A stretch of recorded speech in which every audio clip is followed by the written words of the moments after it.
Boa noite. Inês, esta linda que está aqui ao meu lado. 44 anos e meio de casados. Pai do Rodrigo, da Bia, avô da Maria e do Bernardo. Nós temos um imenso prazer de estar aqui com vocês esta noite para trocarmos uma ideia. O nome do nosso encontro é Papo de Casal. Então é papo mesmo, né? Papo é resenha. Sabe como é que é, né? Papo é resenha, a gente faz aquela resenha e tal.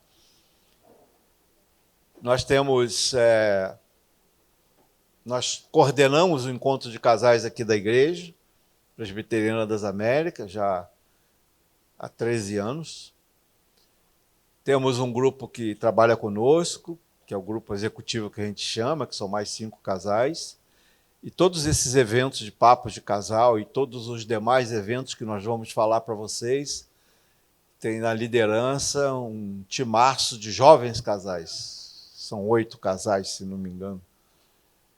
Enfim, é um timaço. Você sabe por que eu estou falando isso? Falta você. Falta você se juntar a esse timão, levarmos esta obra à frente. Boa noite, eu sou o Davidson da Glícia. Eu sou a Glícia do Davidson. Lasca! Não é só dezembro não, gente, tá? Entendeu? Aproveita. Mas nós estamos aqui com uma missão muito importante, de passar a palavra ao pastor Sérgio, e a gente quer orar por você, o carinho que a gente tem pelo pastor Sérgio. A gente se conhece há tão pouco tempo, mas parece, a impressão que dá é que somos amigos de infância. O vínculo que existe dentro da presença do Espírito Santo de Deus, que habita no nosso coração e que nos torna uma só família. A gente quer orar por você, a gente quer orar pela Ilka. Queremos convidar vocês para vir aqui à frente. O pastor Sérgio já pode se preparar, sentar. Vem cá, amor.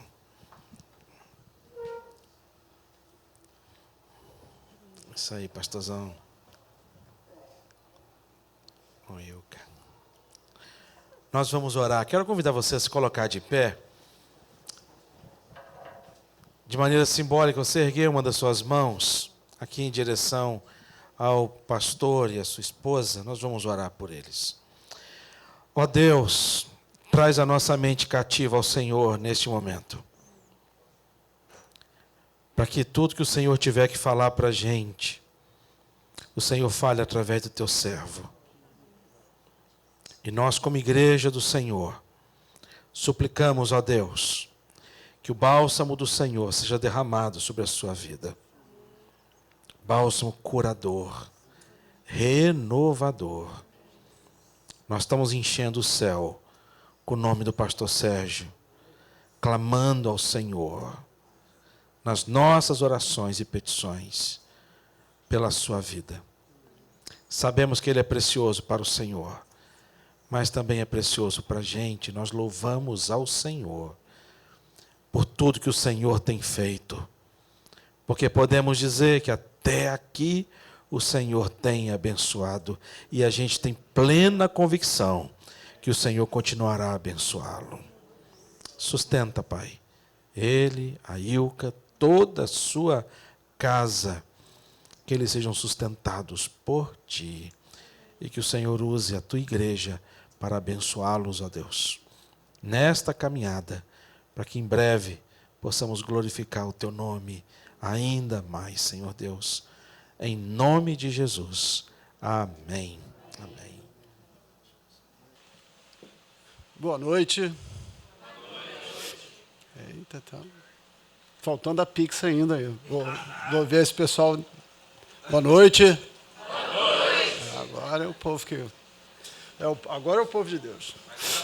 Ainda falta Pix. É bom ver tantas pessoas conhecidas, outras eu tenho conhecendo hoje. É bom estar aqui. É bom voltar a servir ao Senhor depois de tanto tempo que eu fiquei nessa recuperação. Para quem não sabe, eu estou há 2 anos e 3 meses numa luta contra um câncer de pâncreas que virou um pré-câncer de medula, e estou nessa luta aí dia após dia. E vou dizer para vocês que eu ainda vou viver muito, porque eu quero viver muito lá dessa mulher ainda. Essa semana foi uma semana complicada, eu vou pedir desculpa a vocês, vou tentar ficar em pé em algum momento, mas vou ter que ficar sentado. Eu tive algumas reações à quimioterapia e eu tomei também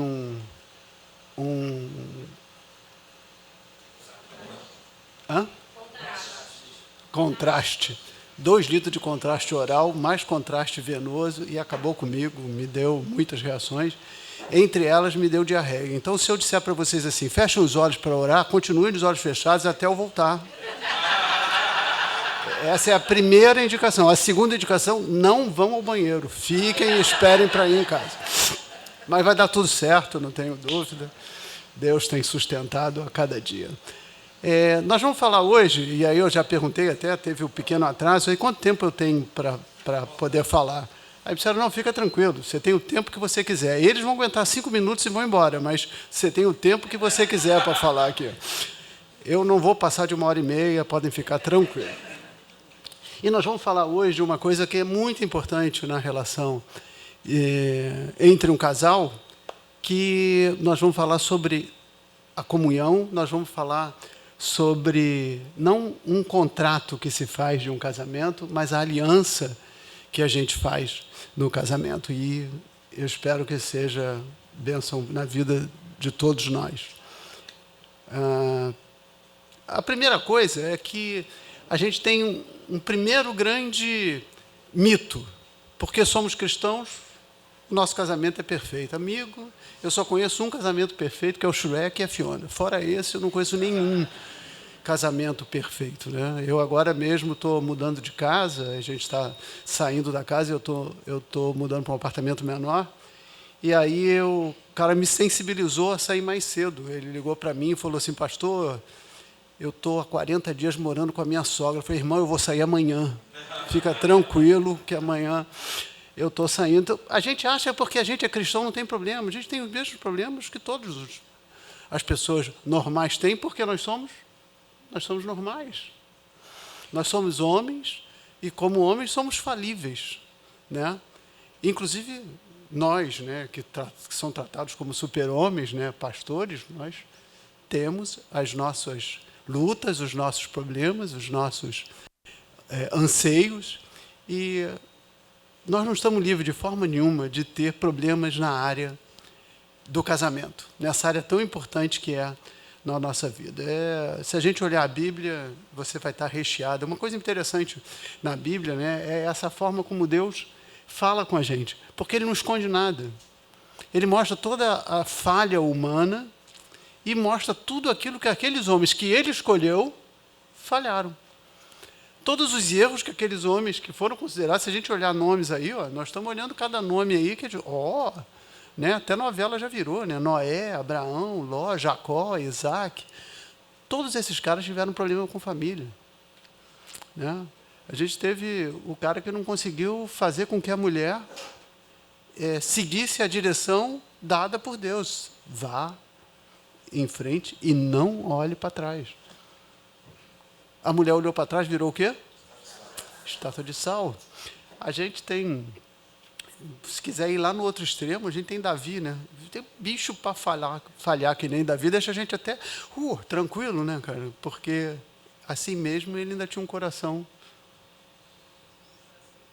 segundo o coração de Deus. Então, esse mito a gente tem que tirar. A gente tem que tirar, a primeira coisa que a gente tirar é que, sim, o meu casamento vai ser diferente porque eu sou cristão. Não. O seu casamento só vai ser diferente se você tiver uma aliança e chamar Jesus Cristo para estar nele. Fora isso, você vai ser mais um com um títulozinho cristão a ter problema no casamento, e tantos casamentos fracassam por causa disso. Então, é disso que a gente vai tentar falar. Nós somos normais. E o primeiro ponto que eu quero ver com vocês é o seguinte: antes de entrar no processo de aliança, alguns aqui já fizeram um curso de noivo comigo. Pelo menos 1, 2, 3, pelo menos 3 casais aqui fizeram um curso de noivo comigo. E já viram isso aqui, né? A primeira coisa da gente, antes da gente olhar um casal, que a gente chama de conjugalidade, a gente tem que olhar que nós somos seres humanos e somos indivíduos. E por isso nós temos a nossa individualidade. E a nossa individualidade não morre. Nós somos um antes de ser dois. Né? A gente pega uma pessoa que gosta muito de galinha capoeira com jiló. E vai casar com uma pessoa que nunca nem ouviu falar o que é uma galinha capoeira. E jiló é para passarinho cantar bem, para comer nunca na vida. E essas pessoas casam. A pergunta é, quem gosta da galinha capoeira com jiló vai deixar de gostar? Não. E quem não gosta vai passar a gostar porque agora eu estou casado, eu tenho que comer galinha capoeira com jiló? Não. A gente até muda algumas coisas na nossa vida porque a gente experimenta e, de repente, até gosta, né? Mas a nossa individualidade é a nossa individualidade. Provérbios 30, do verso 18 e 19, diz assim: há 4 coisas misteriosas que eu não consigo entender. E a gente tem que olhar isso com a visão daquele cara lá de trás que está escrevendo, né? A águia voando no céu. Gente, né? O bicho abre as asas e vai em alturas imensas e a distâncias imensas. Como que um bicho consegue fazer isso? A cobra se arrastando nas pedras, pelo tamanho que ela tem, como é que ela consegue se arrastar e se esfregar na pedra e se locomover nas pedras? O navio que encontra o seu caminho no mar. Gente, quem já fez passeio de navio sabe. Um navio no meio do mar, olha para um lado, tem o quê? E olha do outro lado. E de frente. E de trás. Não tem uma placa, não tem o Waze, não tem. Não vou pegar um táxi que eu estou perdido. Não tem. E aí ele se questiona. O navio que encontra o seu caminho no mar. Mas ele diz, há 4 coisas misteriosas, e um desses mistérios, o amor entre o homem e uma mulher. Esse amor entre o homem e uma mulher é um mistério, por quê? Pela nossa individualidade. Porque nós somos diferentes. E por sermos diferentes, cria-se um grande mistério. Como conviver com uma pessoa diferente? É a história do cara que tinha chulé e ele falou, cara, como é que eu vou casar com uma mulher com o chulé que eu tenho, cara? Eu vou esconder dela durante o namoro inteiro. Não tem como. E eu vou me esconder. E ele escondia e só vivia com um sapato 8 meias. E a mulher do outro lado assim, meu Deus, eu tenho mau hálito. Como é que eu vou casar com um cara e eu tenho mau hálito? Como é que vai ser isso? E os dois casaram sem saber o que acontecia com o outro. No dia da lua de mel, o cara, muito esperto, entrou no quarto. Quando entrou no quarto, vou para o banheiro. Aí correu e foi para o banheiro. Chegou lá no banheiro, já estava com um bolso cheio de creme, de criolina, tudo que ele conseguiu para conseguir tirar aquele chulé. Aí ele começou a esfregar o pé dele, não sei o quê, tirou a meia, o sapato e deixou ali num canto e voltou para a cama todo contente, né? Agora vai. Só que quando ele sentou da cama, a mulher falou assim, eu vou para o banheiro. Rapaz, a mulher foi e já viu a criolina em cima, já gargarejou com criolina, já deu a resposta toda e voltou para a cama. Quando voltou para a cama, ela falou assim, não é justo, né? A gente vai passar a vida inteira sem saber que eu tenho mau hálito, eu vou contar para ele. Falei assim, marido, eu tenho uma coisa para contar para você. Aí ele falou assim, não precisa, eu já sei, você engoliu a minha meia.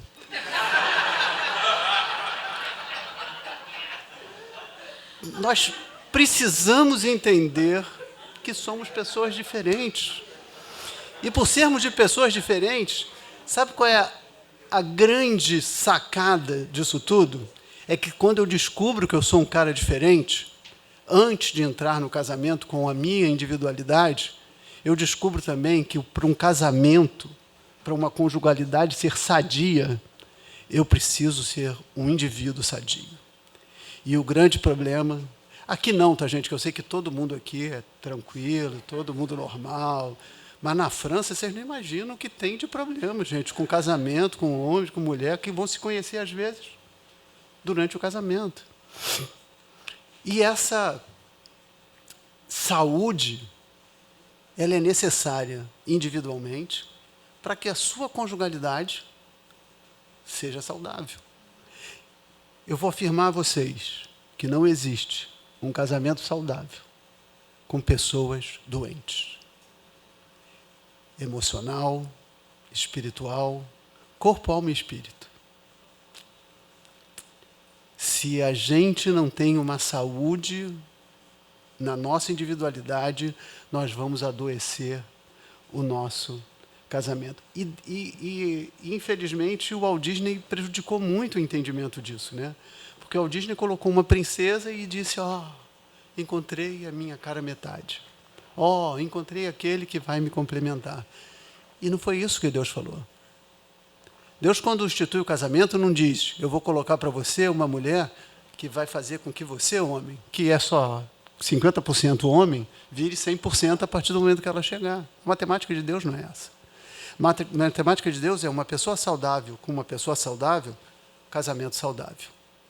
Uma pessoa saudável com uma pessoa meio saudável é 1 vezes meio, meio.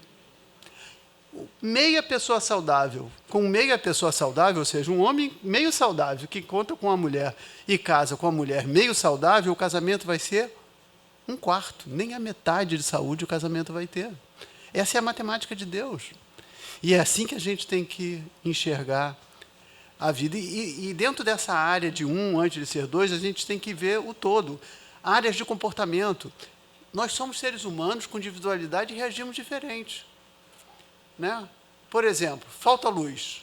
Quem tem medo de escuro vai reagir totalmente diferente de uma pessoa que não tem medo.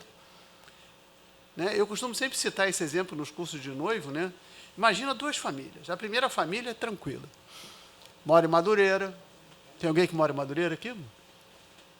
Não, né? Um ali quase levantou a mão, só desistiu e coçou a cabeça. Mas mora em Madureira. Almoço de domingo, como é que é da família de Madureira? Ih, meu irmão. De um lado a televisão está na maior altura. Do outro lado tem uma caixa de som tocando um pagode. A comida está na panela, no fogão. Cada um vai lá e se serve. Senta no sofá, outro senta no chão. Todo mundo fala ao mesmo tempo. O cachorro late. O cara bota o prato para pegar a comida, o cachorro come a comida dele. E ele acha isso engraçado. E é assim. Do outro lado tem quem? Uma família típica do bairro de Copacabana. Tradicionalíssima. Que na hora do jantar de domingo, sentam numa mesa toda arrumada. Toca o sininho para que as pessoas vão para a mesa. Um silêncio. Ninguém escuta nada. Se existe uma conversa durante o almoço, é muito baixinho. É quase sussurrando. As pessoas terminam, pedem licença, vão para a sala tomar um cafezinho com petit four.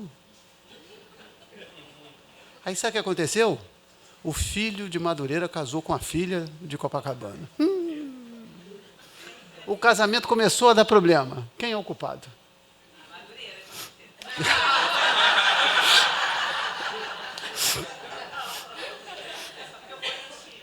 Tá bom. Aí a gente percebe que não tem culpado. São pessoas diferentes, que reagem de forma diferente à vida.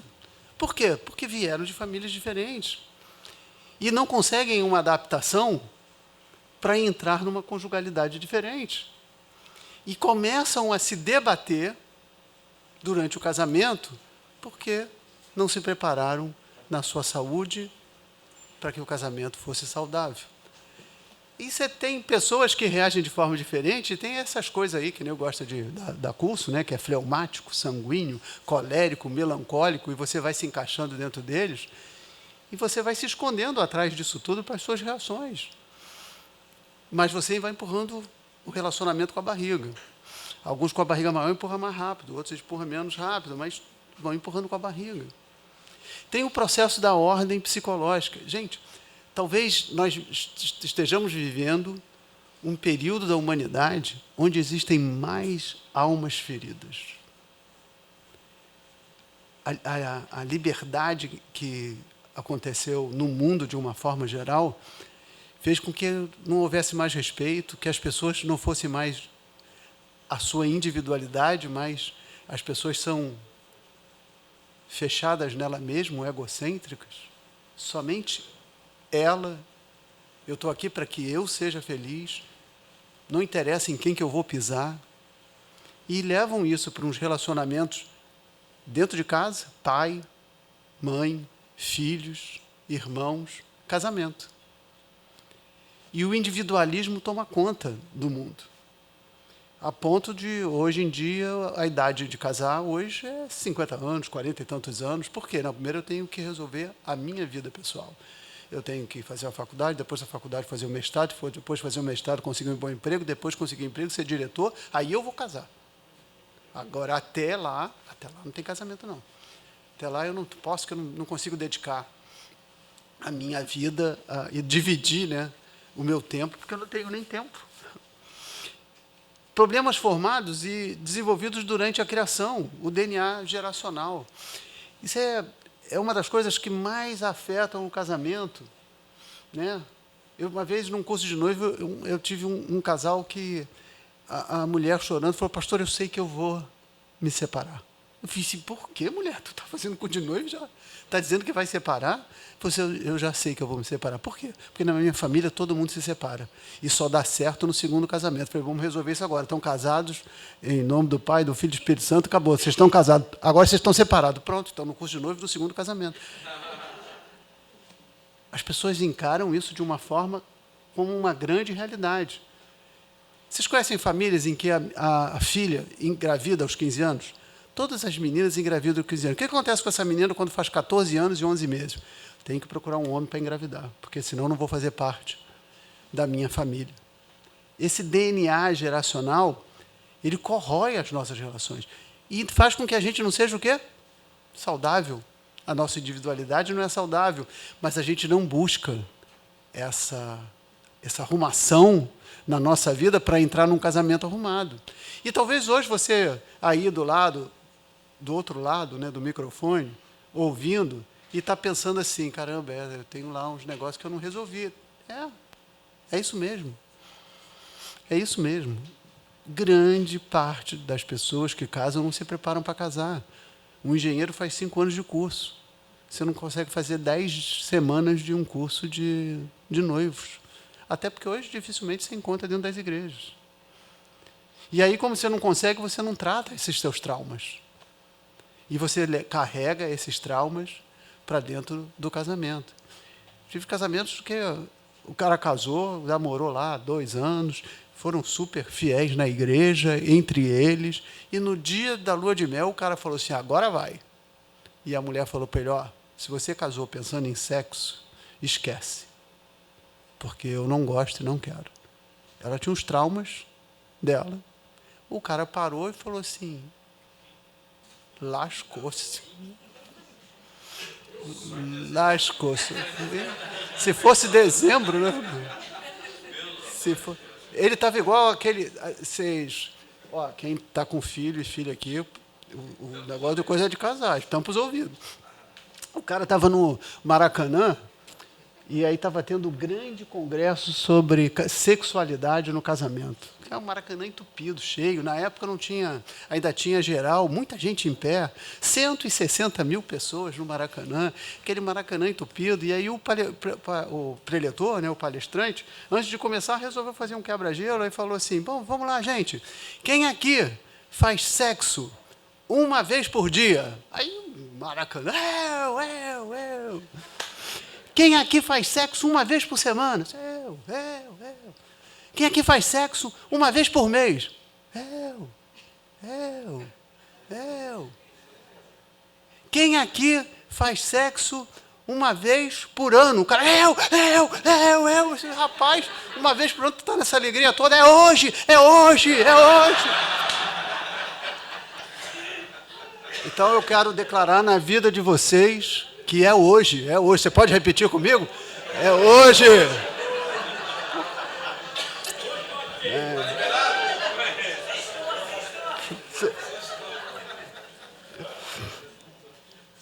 Hábitos fortes e arraigados são hábitos que a minha família se reúne todo domingo. Agora você está casando com outra família também.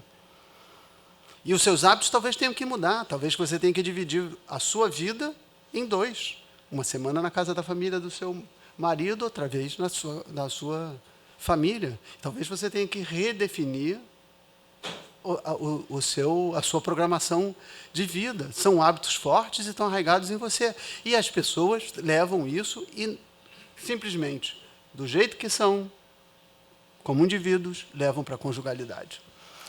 Trazem a família junto, não fisicamente, mas no resto todo. Parece que só mudou de endereço, mas aquela casa é a mesma casa que a mãe, que a mulher, a esposa moravam, a mesma casa que o esposo morava. Sabe, não se constrói um novo, mas se imita.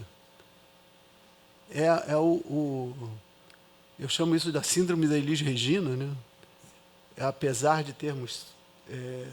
como é que é? Apesar de termos feito tudo o que fizemos, ainda somos os mesmos e vivemos como os nossos pais. Apesar da gente dizer tantas vezes que, cara, meu pai fazia isso, a minha mãe fazia, eu não gostava disso, a gente continua.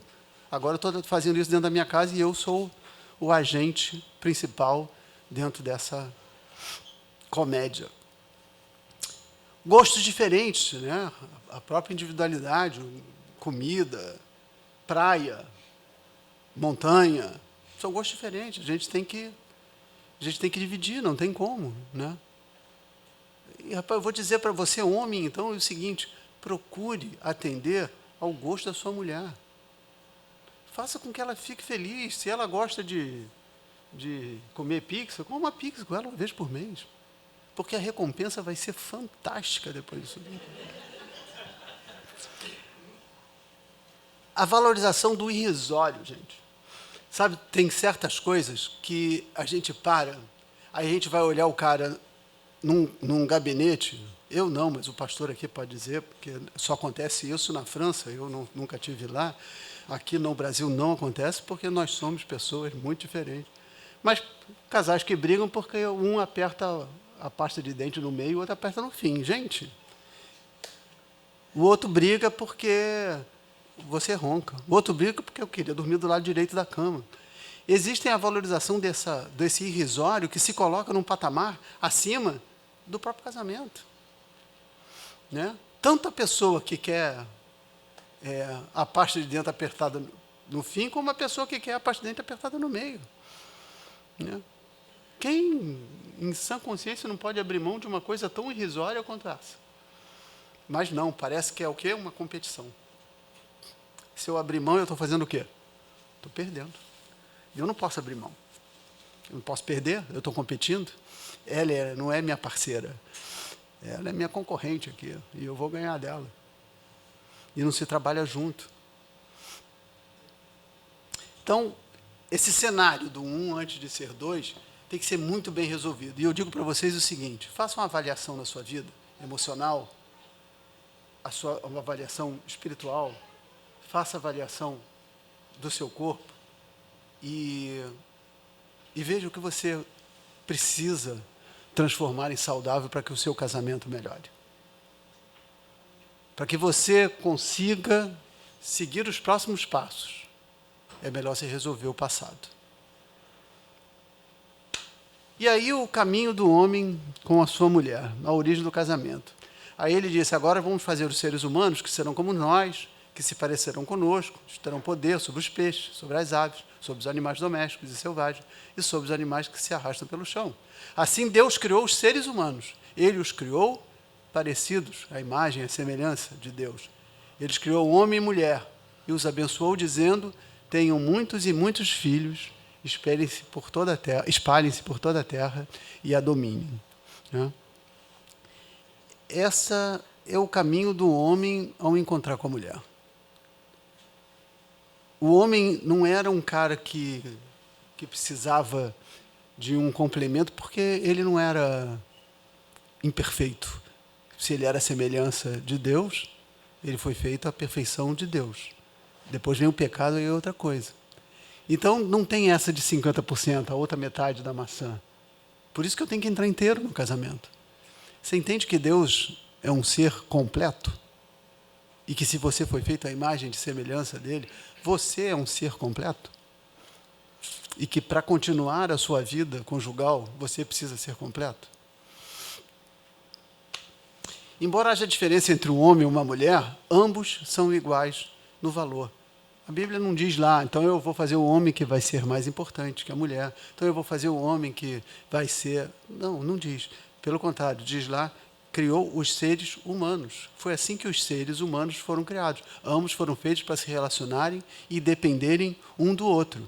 Se não tiver homem e mulher, o que vai acontecer com a humanidade? Acaba.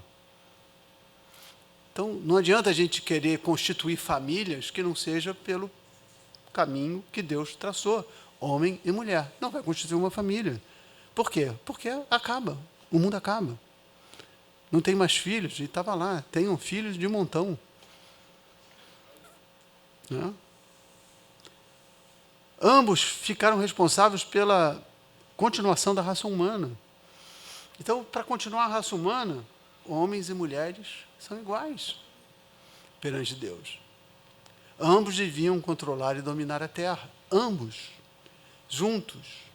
E aí a gente consegue fazer da conjugalidade algo que nos dá força maior do que a individualidade. Quando eu consigo entender que na criação e na formação do casamento, Deus criou homem e mulher para que juntos fossem mais fortes do que eles individualmente, a gente consegue montar uma só carne. O grande problema nosso é que nós somos desobedientes, assim como Adão e Eva. Né? A gente não quer obedecer o que Deus diz para fazer. E não é de hoje. Pega lá Moisés. Moisés tira o povo do Egito. Tira o povo do Egito e Deus já dá um caminho estranho. Né? Não é reto.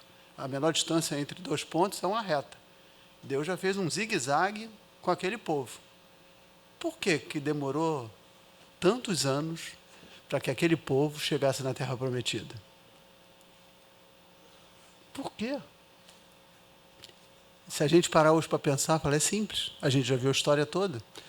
Tirar o povo do Egito foi muito fácil. Uma praguinha aqui, uma praguinha ali, uma praguinha acolá. Tirar o povo do Egito é fácil. Agora, tirar o Egito do povo demorou muito tempo. E aquele povo continuou com a mesma forma de viver que quando era escravo. Ou alguém aqui em sã consciência, depois de estar livre de um cativeiro, vai parar e falar, que saudade eu tenho das cebolas do Egito. Meu amigo, tem tanta coisa para sentir saudade. E o cara se queixava da cebola do Egito, é porque realmente aquele cara tinha o Egito dentro dele. E tirar o Egito do povo foi muito difícil, a ponto de praticamente ninguém que saiu entrou na Terra Prometida. Houve uma renovação de um povo, porque o povo do Egito tinha o Egito dentro dele. Em Gênesis 2:18, diz assim, depois o Senhor disse, não é bom que o homem viva sozinho. Vou fazer para ele alguém que o ajude como se fosse a sua outra metade. Então, começa por aí. O casamento é instituído por quê? Porque não é bom que o homem viva sozinho. Deus nos dá essa conclusão em pouquíssimo tempo. Que ele olha Adão e ele fala assim, cara, não dá para ser sozinho. O homem precisa conviver, que é tudo que a gente não quer hoje, né? É tudo que a gente não quer conviver, a gente não quer conversar. Chega em casa, a mulher chega em casa, quer falar com o marido, mulher tem uma necessidade de falar 300 mil palavras por dia e o homem tem 15. Normalmente, quando o homem chega, já falou todas. E a mulher não chegou nem na metade. Né? E o homem quer falar, a mulher quer falar e o homem não quer, acaba. E aqueles planos de ficar velhinho e andar de mãozinha dada? E aquele cineminha que a gente pegava uma vez por semana? Eu sei que aqui eu não preciso perguntar, mas na França é assim, gente. Tem casal que passa 3, 4, 5, 6 meses sem ter uma conjugalidade. Não conseguem estar sozinhos. Ou porque não querem, porque criam situações para que isso não ocorra, ou porque se deixam tomar pelo que o mundo declara que é importante. E se você não conhece a pessoa com quem você vai conviver, como que você vai amar essa pessoa? Lembra das nossas bisavós? Como é que os casamentos eram feitos? Os pais da noiva faziam o quê? Arrumavam o noivo. Era um produto a ser colocado na vitrine. E aí os noivos, o pai do homem aceitava que aquela família pudesse se unir à família dele e tinham. Quantas vezes você viu uma bisavó, talvez tenha, mas uma bisavó, um bisavô, tataravó, falando que eu detesto esse homem? Por quê? Eles conviviam, viviam juntos, aprendiam a ser amigos, depois aprendiam a amar. E se amavam dia após dia. Porque se conheciam. A história da mulher que ela morava sozinha e há anos estava sozinha. E ela foi tirar férias. Aí, quando ela foi tirar férias, ela falou: cara, o que eu vou fazer? Eu detesto ler. Então, assim, vai para a praia. Pô, vou para a praia fazer o quê? Né? O pessoal fica lá sentado na cadeira lendo. Eu detesto ler. Vai para quê? Já sei. Me disseram que se eu fizer um passeio de navio, isso aqui também faz parte da reação da quimioterapia. Se eu fizer um passeio de navio, diz que eu tenho coisa para fazer 24 horas por dia dentro do navio. Então, eu vou fazer um passeio de navio. E ela foi. E nesse passeio de navio conheceu um homem. E eles começaram a conversar. E ela gostou daquele cara. E começaram a conversar praticamente o dia inteiro. E se encontravam almoço, janta, se encontravam em todos os momentos e conversavam. O passeio acabou. E quando acabou, eles deixaram meio amarrados a possibilidade de começar um relacionamento. Ela saiu, foi para a sua cidade, no caminho passou numa livraria. E com que ela vê na capa de um livro, a foto de quem? Desse homem, que ela conheceu e se apaixonou. O que ela fez? Entrou na livraria, comprou um livro e leu em um dia. Por que a paixão pela leitura aconteceu? Porque ela conhecia o autor. Se a gente não conhecer o autor da nossa vida, a gente não vai entender o que é amar verdadeiramente. Então a gente precisa conhecer. Se a gente não conhecer a nossa esposa e o nosso marido, a gente não vai conseguir amar verdadeiramente. Está todo mundo aí praticamente com a sua esposa, com o seu marido? Olha para o seu marido e olha para a sua esposa. Olha fundo, olha lá dentro dos olhos. Olha aquela remela que não tirou de manhã. Olha lá, dá aquela olhada.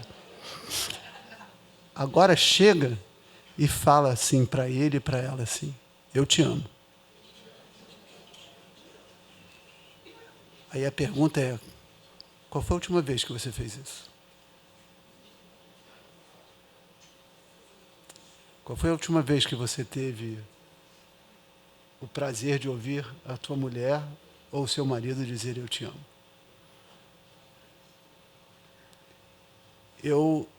Uma das coisas que eu sempre falei com Deus, falei assim: algumas coisas são negociáveis, Deus, outras não são negociáveis. Uma coisa que não é negociável: eu morrer depois da minha mulher. Não tem como. Eu não nasci para ser viúvo. Então é o seguinte: se o dia que ela morrer, eu vou morrer um dia antes, porque eu não quero ficar sem ela.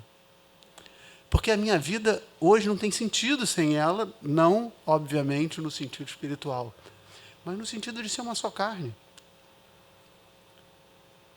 Vocês acham que eu conseguiria, em 2 anos e 3 meses, suportar o câncer se eu não estivesse do lado dela?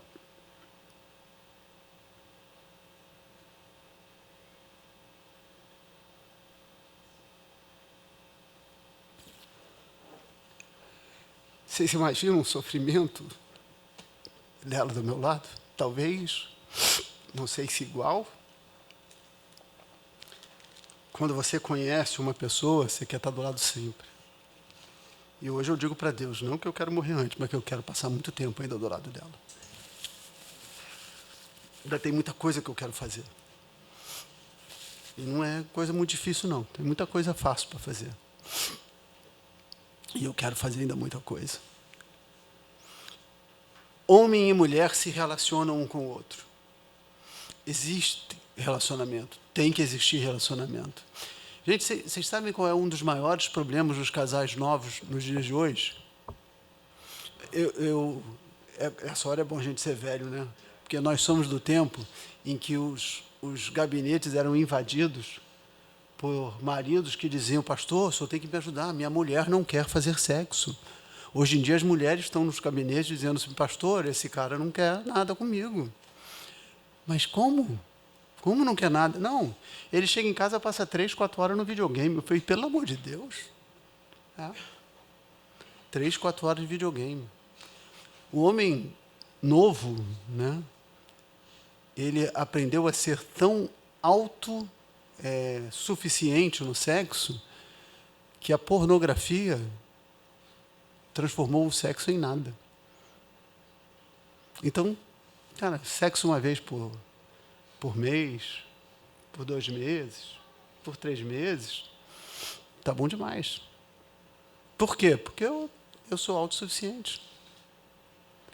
E isso corrói o casamento, como a gente falou, da conjugalidade como individualidade doente. A mulher não foi feita como cópia exata do homem, porém é um ser humano igual ao homem. São iguais. Somos iguais à imagem e semelhança de Deus, com papéis diferentes. Nós temos papéis diferentes, mas somos iguais. Deus deseja que o casamento seja uma aproximação tão íntima de 2 vidas, de modo que uma pertença à outra. É virar uma só carne. Deixará pai e mãe, unir-se-á e será uma só carne. A só carne é o ato final que consagra o casamento. É quando você não consegue se ver mais nessa vida sem a sua pessoa do lado, seja o seu marido ou a sua esposa. Eu não consigo. Mas aí tem problemas. Cara, vai ter problemas, tem. Tem problemas? Tem. Você tem problemas? Tem. Se perguntar para ela, tem problemas? Tem. Se perguntar para ela assim, você já pensou em divórcio? Ela vai dizer, não, nunca pensei em divórcio. Agora, em assassinato, algumas vezes eu até pensei. A gente tem problemas. Problemas a gente tem, porque a gente vai ter, porque somos seres humanos, o pecado corroeu a nossa vida de uma forma que a nossa individualidade atrapalha a gente ser o que deveríamos ser. Né? E a gente faz o quê? A gente tem uma vida que não pertence a outra. E a gente briga por qualquer coisa. Gente, a gente sai colocando nome em tudo. Ah, porque os filhos foram embora, é a síndrome do ninho vazio. Ah, porque eu parei de trabalhar, é a síndrome do velho em casa. Ah, é... Gente, não é. Olha para dentro de você e vê qual é o teu problema. Por que você não consegue ter uma vida conjugal saudável com a sua esposa, seja lá o que aconteça? Um dos grandes... Eu li alguns livros, eu gosto muito de ler, e um dos livros que me marcou a vida foi um livro em inglês chamado First Things First. Então, primeiro, se a gente for traduzir em português, primeiro as coisas que vêm primeiro, pense o primeiro, primeiro fazer o que tem que ser feito primeiro. E aí o que acontece? Esse cara, ele quer fazer um estudo sobre... fugiu a palavra agora.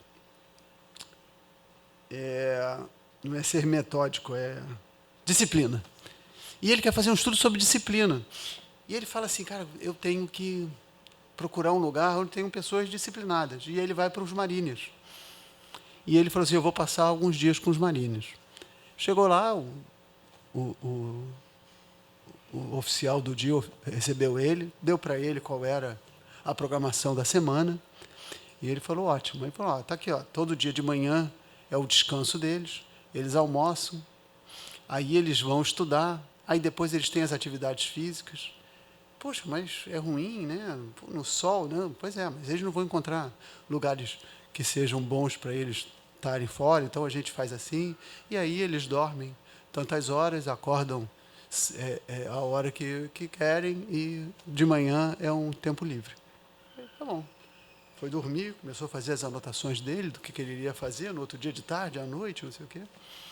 E aí ele, 7 horas da manhã, escuta um barulhão do lado de fora do quarto.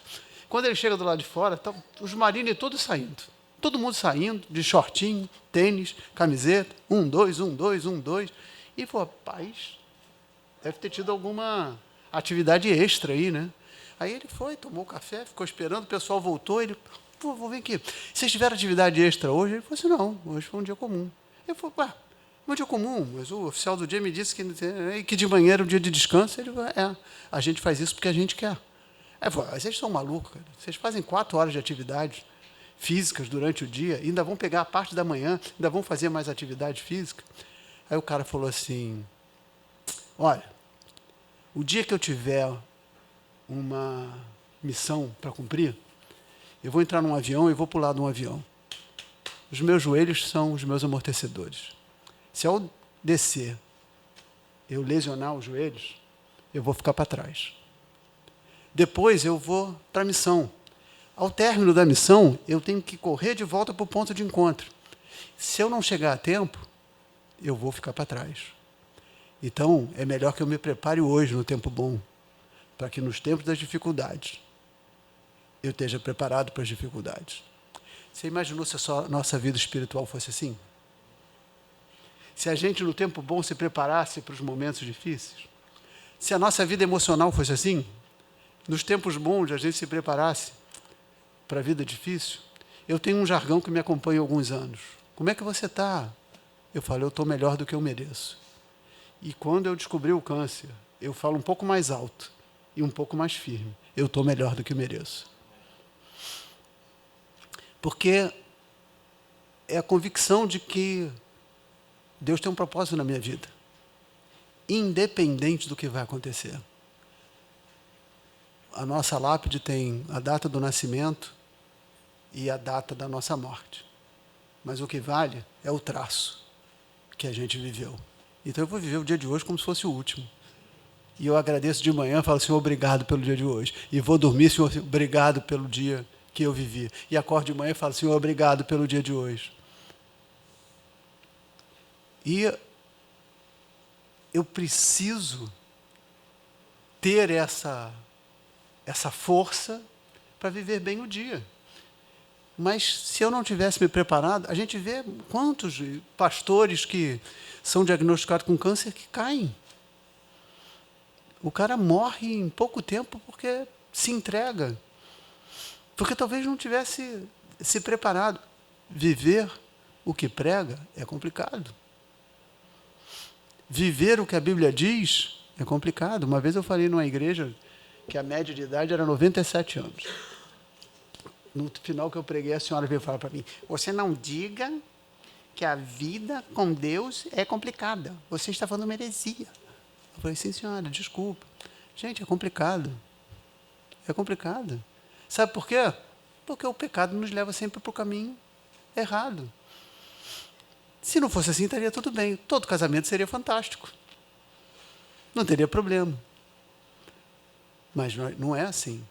E nós não estamos dispostos a quê? Assumir as nossas responsabilidades. E a gente joga a culpa para o outro. E normalmente esse outro é o mais próximo da gente. Marido e mulher. Deus deseja que o casamento seja uma aproximação tão íntima de duas vidas, de modo que pertença a outra. Uma só carne. Quando um homem se une à sua esposa, eles se tornam um.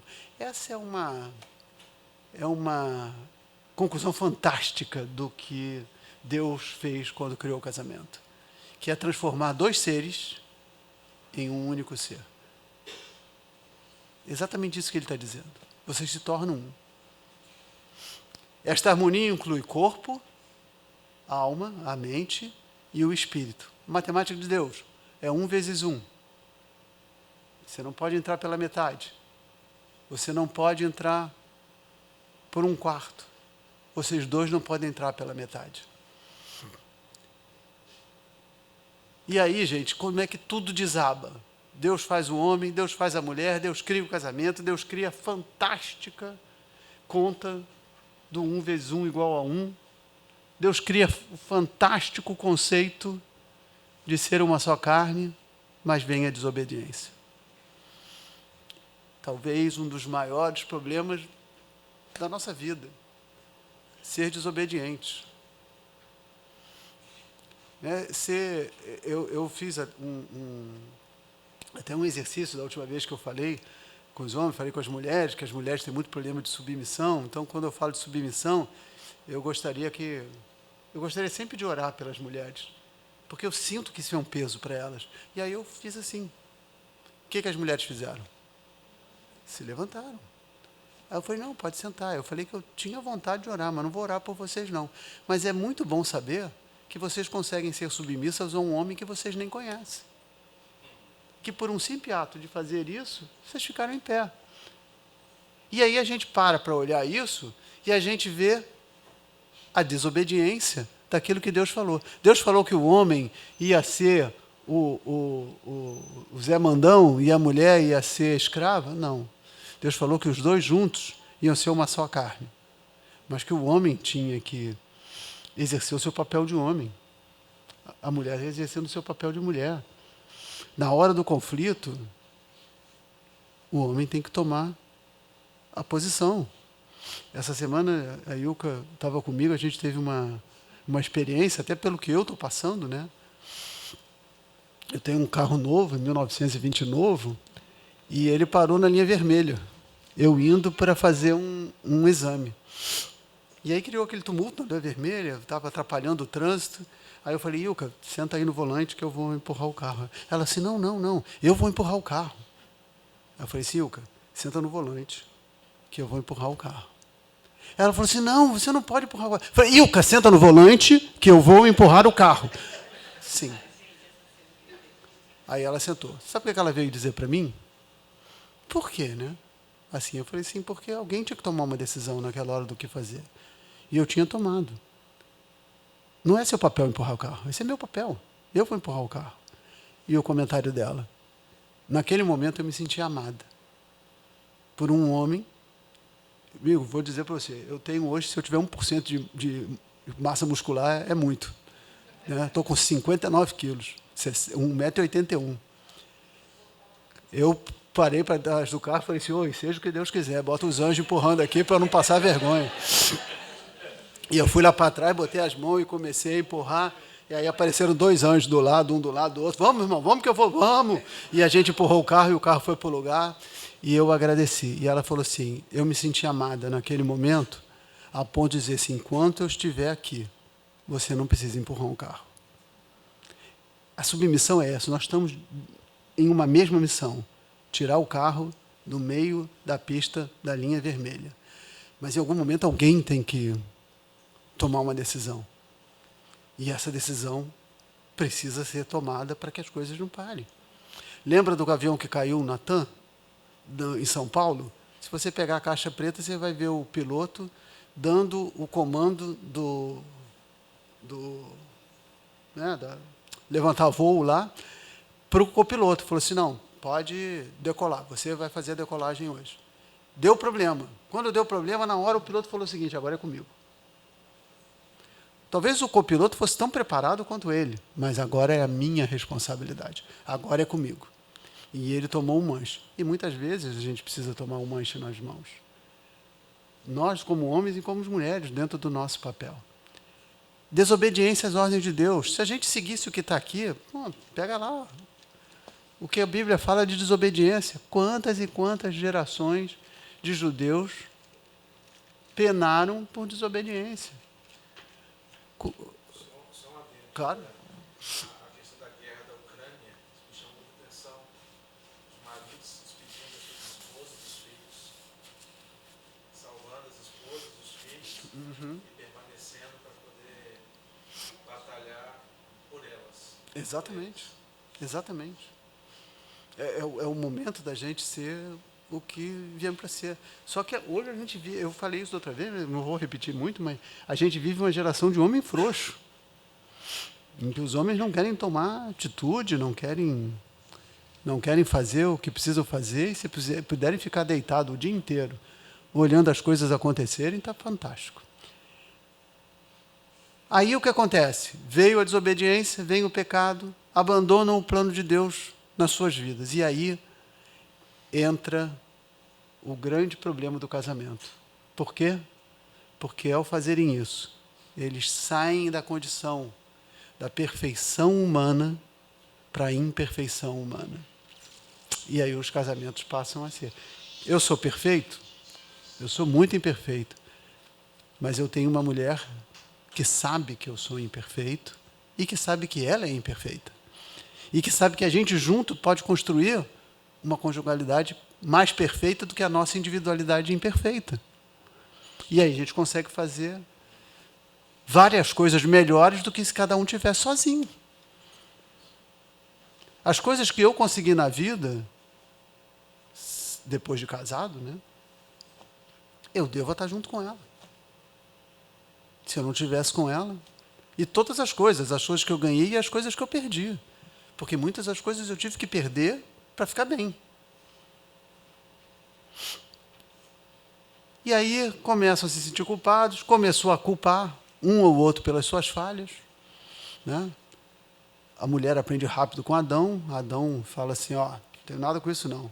Estava aqui quietinho no paraíso, trancado aqui, deitado na sombra, comendo abacaxi, comendo laranja, nem cheguei perto do fruto proibido.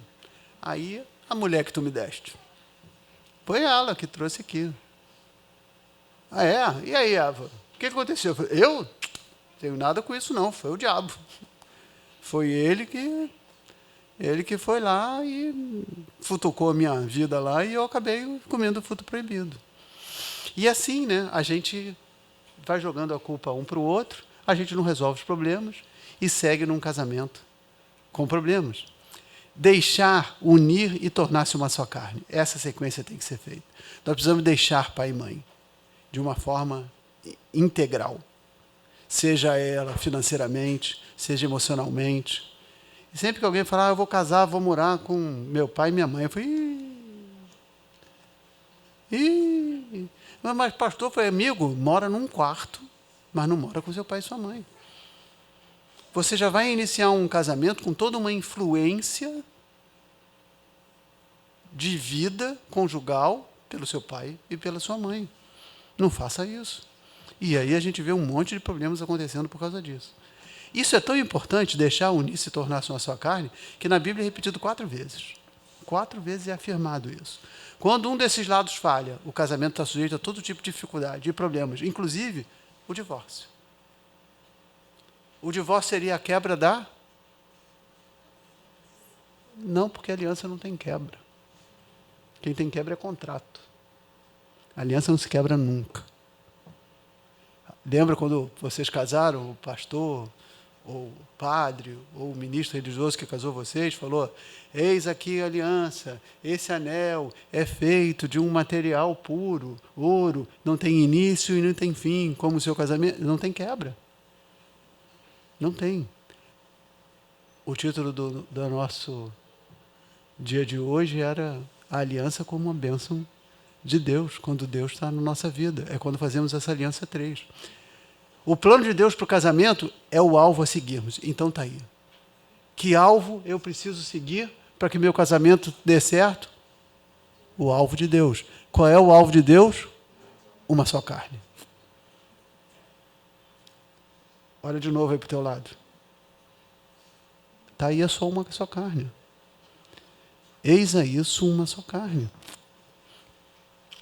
Tenta colar uma folha de papel na outra, depois separa. Você não vai conseguir separar. Um pedaço vai ficar de um lado, outro pedaço vai ficar de outro, e você nunca vai ter aquela folha como era antes de ser colada. Casamento exige compromisso e trabalho. Gente, casamento dá trabalho, dá. Aliança é algo que Deus criou, a gente fala um pouquinho, mas é algo que Deus criou, mas dá trabalho. Eu tenho que conversar com a minha mulher, e às vezes eu não quero. Às vezes eu estou naquela coisa que a mulher não consegue entender, que é a caixa do nada. Que o homem tem. Ele consegue parar aqui.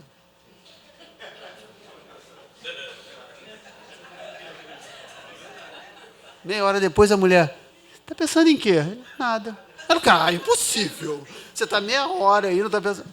Não, estava pensando em nada. E às vezes o homem tem, porque somos diferentes. Somos seres humanos, mas somos diferentes. E às vezes a gente só quer isso. O quê? Nada. A gente não quer nada. Quer dizer, deita do meu lado, bota a sua cabeça aqui no meu ombro, vamos ligar a televisão que eu não quero ver. E fica só aqui comigo, eu só quero isso. Eu só quero você do meu lado. A sua presença me traz paz. Então, fica aqui comigo. Eu preciso. O plano de Deus para o casamento é o alvo a ser seguido. Uma só carne. Casamento exige compromisso e trabalho. Casais cristãos não são perfeitos. Gente, dá trabalho? Dá. Dá. Eu tenho que cuidar da minha mulher. Eu tenho que olhar. Eu dou banho uma vez por semana com creme de leite. Faço tudo. Gente, tem que fazer. Não tem jeito. Anotaram aí? Anotaram aí?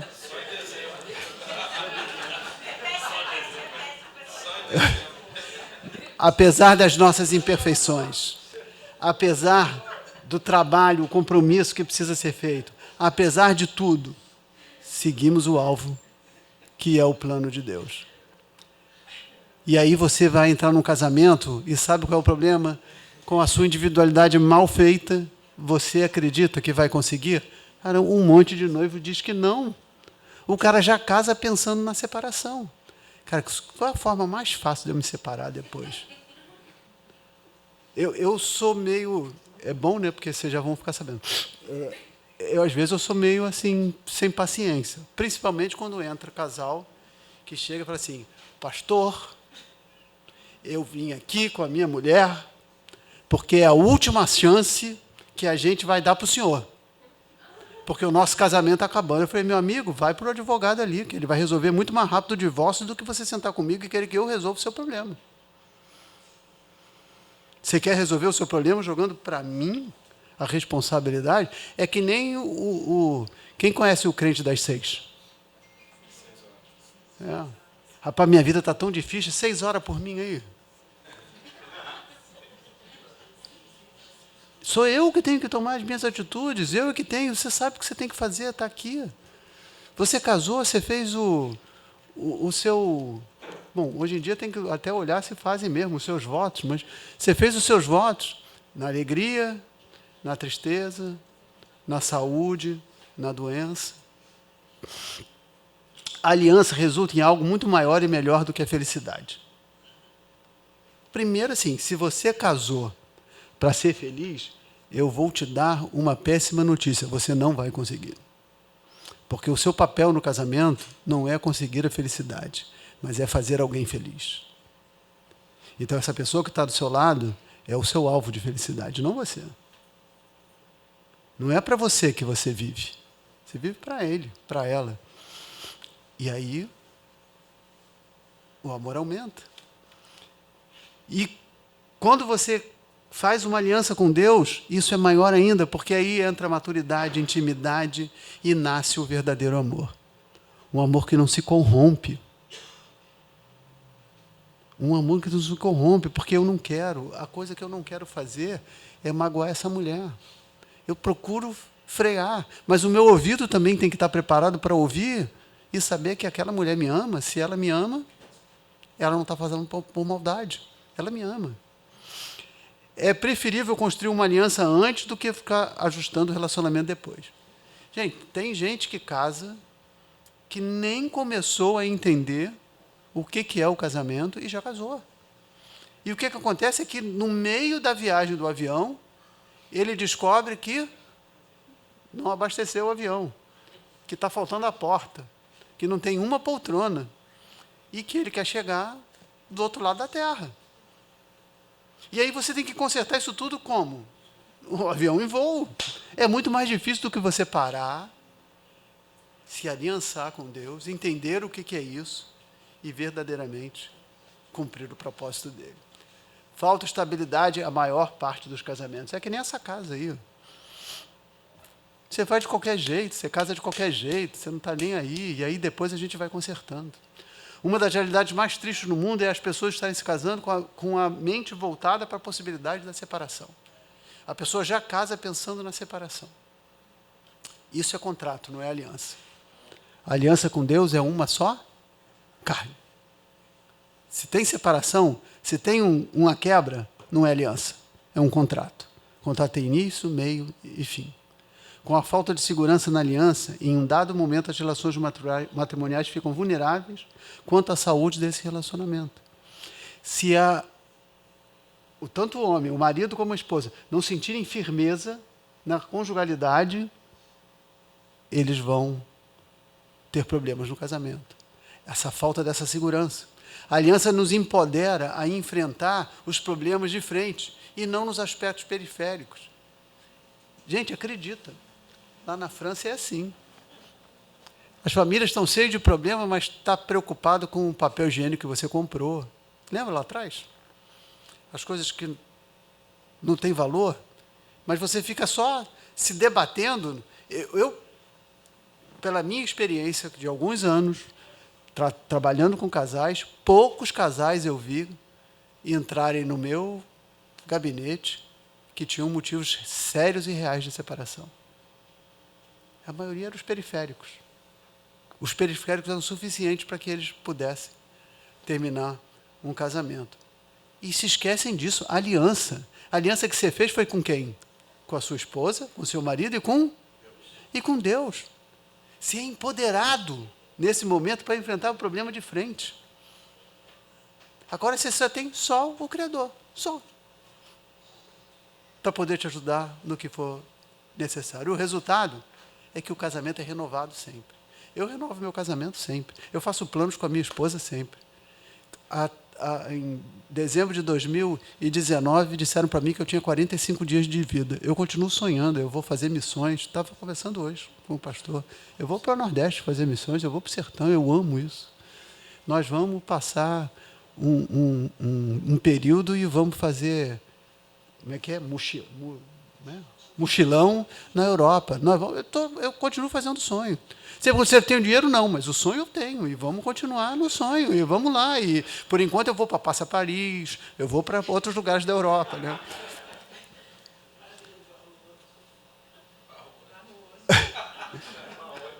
O próprio casamento pode ser renovado todos os dias por nós mesmos. Mateus 18, 20 e 21, para encerrar. Então, Pedro chegou perto de Jesus e perguntou, Senhor, quantas vezes devo perdoar o meu irmão que peca contra mim? 7 vezes? Não, respondeu Jesus. Você não deve perdoar 7 vezes, mas 70. Olha só, o perdão é um dos sustentáculos do casamento. Eu vi aqui, e louvo pelo estudo que vai ser feito, que são as 5 linguagens do amor. Mas eu estimulo que o próximo sejam as 5 linguagens do perdão. Porque o perdão é um sustentáculo. A gente tem que aprender a perdoar por ser um mandamento. E se a gente olhar esse texto bíblico de Mateus 18, a gente vai ver que 18 fala de perdão. O capítulo 19 já fala sobre casamento. Capítulo 19, de 13 a 15, vai falar sobre os filhos. É a sequência. Perdão, casamento e filhos. Essa aliança com Deus, com o sustentáculo do perdão, não tem como dar errado. Não tem como dar errado. Se existe um lugar para o perdão, esse lugar é o casamento. Porque eu casei com uma pessoa sabendo que ela era imperfeita. Ninguém me obrigou. Ela casou comigo e ninguém me obrigou. Bom, fora as pessoas que são obrigadas, tipo o cara que estava sentado com o sogro e falou assim, sogro, hoje é um dia triste na minha vida. Aí ele falou, rapaz, como é que é um dia triste? Você está fazendo 30 anos de casado e é um dia triste? Então, o senhor lembra há 30 anos atrás, o senhor falou para mim, ou você casa, ou eu vou te botar preso. Pois é, se eu não tivesse casado, hoje eu estava livre. Casamento é lugar de perdão, gente. Se existe um lugar para o perdão acontecer, é no casamento. Eu não posso, a Bíblia diz, mas eu não posso querer dormir com a minha mulher brigado. Eu não posso. É ela, eu preciso dela no meu dia a dia, ela precisa de mim no dia a dia. A gente aprendeu a se perdoar sem abrir a boca. Um olhar, uma atitude. E se existe algo que rega um casamento feliz, ele é o perdão. Que Deus consiga trazer nas nossas vidas o real sentido dessa aliança, de sermos uma só carne, para que possamos seguir o plano dele e sermos um farol nesse mundo tão perdido em que as famílias estão destruídas.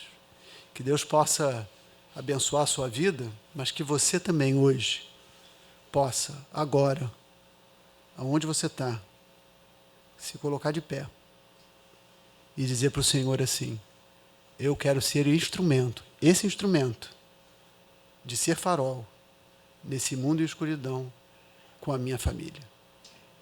Eu quero hoje renovar a minha aliança com a minha mulher e com o meu marido, para que eu seja essa aliança e que assim o Senhor me ajude. Se você quer fazer isso essa noite, fica de pé. Se você quer ser esse farol, fica de pé. Você não está dizendo isso para mim, tá? Então, você está dizendo isso para Deus. E eu já vou avisar vocês. Poucos homens na Bíblia eu vi que disseram: eis-me aqui, envie-me a mim que você deu bem. Todo mundo se lascou. Mas é muito prazeroso servir a Deus. É muito prazeroso ser instrumento nas mãos de Deus. O seu casamento pode ser algo que você jamais imaginou, pelo simples fato de seguir qual o propósito de Deus para a vida de vocês. Feche seus olhos.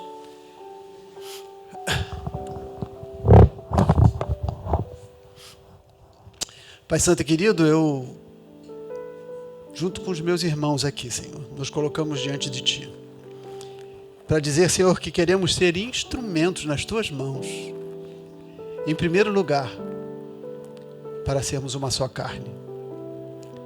Que maridos e esposas consigam perceber a importância dessa aliança e da busca do propósito de sermos uma só carne. E aí sim, Senhor, depois de mudados por Ti, depois de esvaziarmos de nós mesmos e sermos cheios do Teu Espírito, usa-nos, Senhor, como farol nesse mundo tão perdido com relação à família. Que cada casamento aqui, Senhor, seja um exemplo vivo do Teu amor. E que muitos venham a Te conhecer, mesmo sem abrirmos a boca. Apenas, Senhor, com o testemunho que dermos no nosso dia a dia. Um marido e uma esposa, segundo o propósito de Deus. Ajuda-nos, Senhor, porque somos imperfeitos e falhamos tanto. Tantas vezes, Senhor, tentamos fazer o certo, mas somos mais rápidos em fazer o errado. Por isso, mexe com a nossa vida. Dá-nos, Senhor, todos os sinais com o Teu Espírito Santo, para que possamos seguir de acordo com o Teu plano. O Teu plano, ele é o melhor. Ele é o plano perfeito, agradável. E por isso, Senhor, queremos estar dentro dele. E nunca Te afastes de nós, porque a aliança é contigo e sozinho não vamos conseguir. Toma a vida de cada um nas Tuas mãos, mas principalmente, toma, Senhor, sobre as Tuas mãos cada casal. Que eles possam sentir, Senhor, essa dependência um do outro de uma só carne. Que possam, Senhor, declarar a todo dia: eis aqui, Senhor, a esposa, o marido que Tu me destes. E com isso, Senhor, a Tua vontade seja feita, para que ao final a gente possa dizer: combatemos o bom combate e até aqui nos ajudou o Senhor. Abençoa-nos, Senhor, com as tuas mãos de bênção, em nome de Jesus. Amém e amém. Deus abençoe vocês. Que Deus te abençoe, que Deus renove, que você saia daqui fortalecido para viver este amor que aprendemos hoje ou relembramos hoje pela palavra de Deus. Com alianças aqui que foram renovadas diante do Senhor, para vivermos neste mundo e sermos luz neste mundo, como casal e como família. Que a graça do Senhor Jesus Cristo, o amor de Deus Pai, a comunhão, a consolação e o poder do Espírito Santo de Deus esteja, ó Pai, presente nas nossas vidas, no nosso casamento, na nossa família e sobre todo o teu povo, Pai, espalhado sobre a face da terra, hoje e para todo sempre. Amém.